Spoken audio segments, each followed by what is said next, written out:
everything you need to know before playing Hyperscape. I know majority of you guys are console players that are subscribed to me, and today I want to give you some important information that you guys need to know and need to look out for the first time you play Hyperscape, because as much as I love this game, there are some disgusting things going on right now, and some things in this game are borderline OP.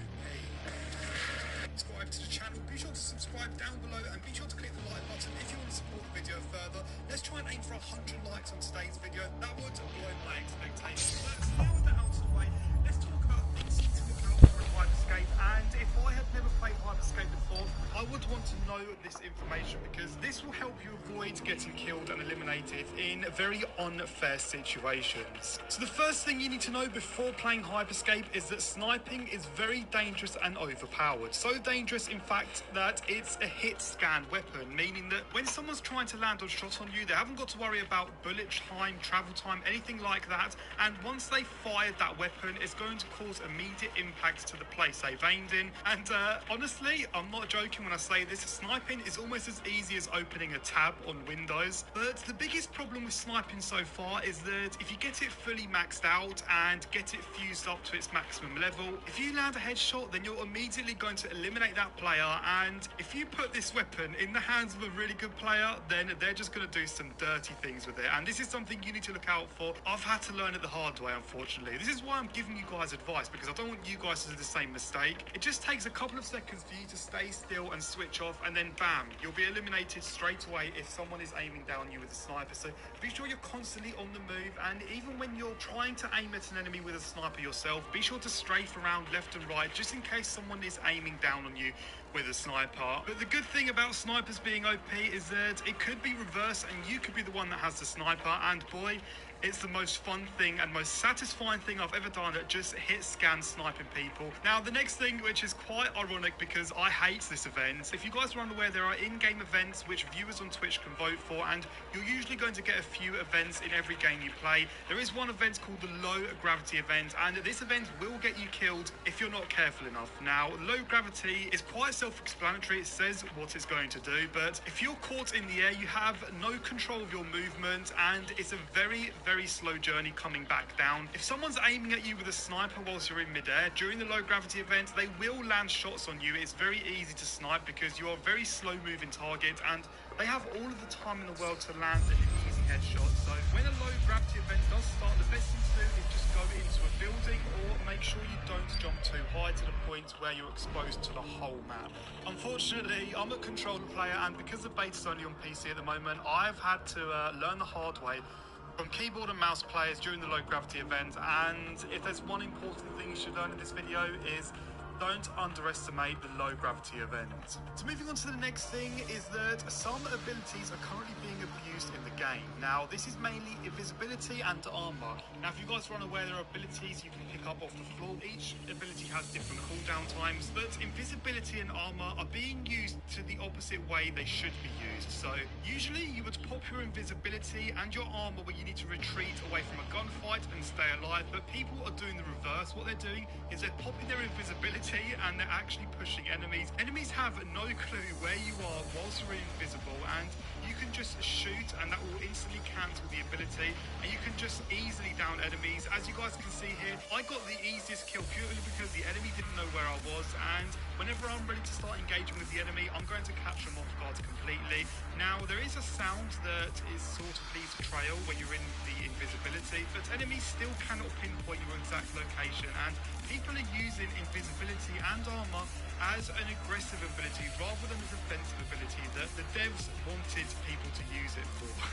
The armor is another ability. People will just pop that and wait for the enemy to stop shooting, and you're almost every single time going to land the first shot because you decide when you want to go into the gunfight with the enemy, and the enemy has no clue when you're going to stop using the armor. So be sure to not underestimate enemies when they pop their invisibility or when they pop their armor. Be sure to play defensive yourself and also retreat away from the situation. The next thing you need to know is that grenade launchers are part of the meta, and they are very strong indeed. The reason why grenade launchers are so OP is because it does no damage to you when you're using it, which means in build things, you can spam grenade launchers and down enemies easily without taking any damage yourself. This is why grenade launchers are really OP and they're part of the meta at the moment. I'm sure they're going to do something soon because many people have been complaining about grenade launchers. It doesn't take much skill to just spam a grenade launcher in the same room as an enemy and instantly down them. So I think they need to seriously do something about this because many people are catching on to it, and it really doesn't take much skill to just spam a grenade launcher when you're in the same building. Grenade launchers are actually a good example of the next tip I want to speak to you guys about, and that is that you need to be running a defensive ability. You can pick up 2 abilities on the ground. You want to preferably be having a defensive ability and also a movement-based ability which can get you on the roofs straight away, something like slam. The reason why you want to be using a defensive ability is to get out of situations where you're getting grenade spammed, and even if you want to rotate into the next sector, being able to rotate in this game whilst you're invisible or whilst you're using armor is a very good advantage to have, because a lot of people get caught out when they're trying to rotate into the next sector. So a defensive ability is an absolute must, and if you don't use a defensive ability, you're going to go down very quickly. Invisibility is truly overpowered. I'm not joking. This ability is going to get nerfed soon because many people are using it in an aggressive way, and it wasn't built and put in this game for people to just abuse it aggressively. I might do a part 2 to this video. There are a few more things I want to speak to you guys about before the console launch happens, but I wanted to give you guys this advice that I've learned so you have the upper hand.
The Lawnmower 3.0. Now, everybody online say that this is the best thing to not show items, and you pretty much just run with them for an hour, and they tell you, what you're doing wrong in the game. But with this, I think this would actually be really cool for a video because he actually goes in and he'll watch a VOD and tell you exactly what you're doing wrong in like a video. So I'm gonna play Apex. I'm gonna play a couple games of Apex with like a weird sense, a weird field of view, and just kind of make myself look like a little bit of a bot. I mean, I am a bot, but like worse than I normally am. And I know I've done that in previous coaching videos, but I'm not gonna make it as blatantly obvious that I'm terrible at the game. My whole end game of this video is to pretty much get you guys some tips from this player. Now, I mean, he seems like he's a pretty good guy. I checked out his Twitch, and on his past broadcasts, he was actually in the 1v1 tourney that I was in as well. But there were so many people in there, I don't think he actually knows who I am. Plus, you guys know, we're going undercover as always. I'm gonna have to bring back Apex God X22, and I'm probably gonna hop on the vault account that I played on with Bryson Tiller, and I'm gonna have to get a different Discord and everything. I'm getting it for $70, and I'm going to be ordering the one-day delivery. It's an extra $25, so I'm gonna pay $100 for this coach. This can go really good or it can go really bad. The whole purpose of this, like I said, is to try to get you guys some good tips and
mode is very limited to that type of playstyle. If you really want to kind of adapt to that kind of playstyle, that is right, which is a good playstyle.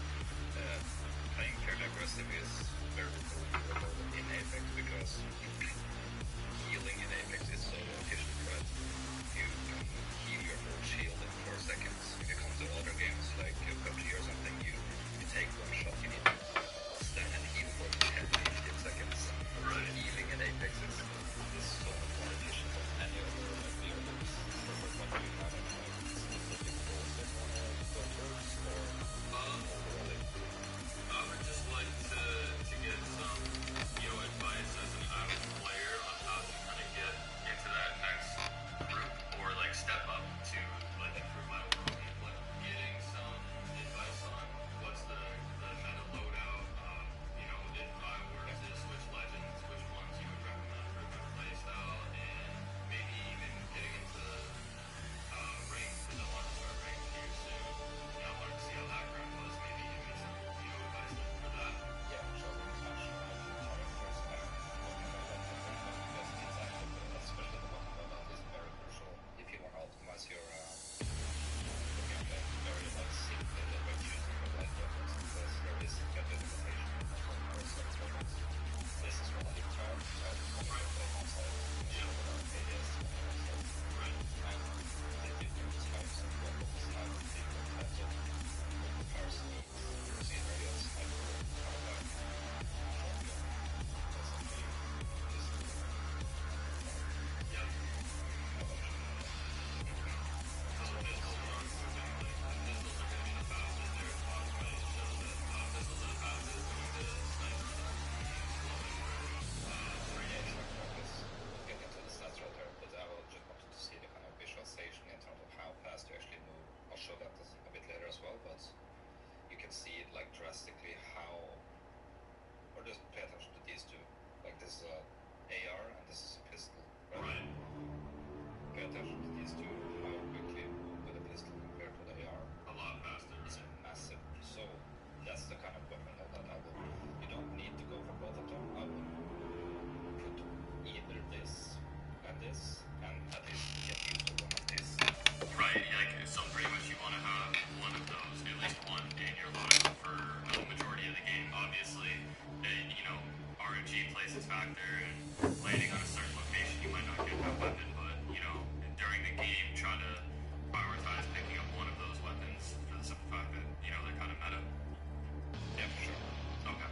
So like always looking for having a weapon loadout that is kind of your go-to, that you kind of specialize yourself in, the spray pattern, what decisions are good at, how to play it in like a deeper level than any other gun, right? And specializing yourself, that's the kind of most efficient way, of course. Okay. Yeah, you should try to implement these one of these guns because of the kind of capabilities they have. Scoping on sight and being super slow. That is so important in your close range. Because if you use these weapons close range, you're dead. Just You're by going to that be fact. limited on strafing, right? Okay, you need to hip fire. You need to hip fire in every close range. If you're gonna do it right, that's, of course, you can win close range fight if you're at an average level. But I want you to kind of have this